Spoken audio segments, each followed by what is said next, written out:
Hello, everybody. Thank you, Sangeeta, for inviting me to be part of this event. I was honoured that you invited me to comment on your book a few months ago and to speak today among so many inspiring speakers. And it's been fascinating to hear all the different perspectives that people have got from reading your book. I find fiction fascinating, not just for the chance to get engrossed in a story, but also for the opportunity to temporarily visit someone else's head, to get a glimpse of how they see the world and how they think about everyday life. This is always a privilege in any book, but particularly so when the writer's a friend. Sangeeta and I were working together about 7 or 8 years ago when she first told me she was working on her second book. My initial excitement was tempered when I discovered the book was being written in Nepali. I am the proud owner of one of those resulting volumes, but I urge Sangeeta to translate the book into English so readers like me could enjoy it too. I'm very pleased that she listened to me and that we have the opportunity to celebrate this book today. So thank you, Sangeeta. I think it's great that Sangeeta is sharing her stories with a wider audience, and actually not just through her storybook, but also through her work with Book Hill International. She's supporting Nepali literature more generally.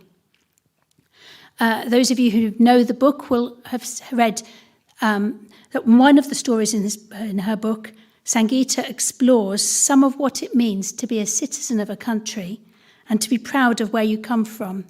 The character in the story is disappointed because they keep encountering people who don't really know Nepal, who don't know that Mount Everest is in Nepal, and they are much more familiar with the larger and more populous neighbours to the country.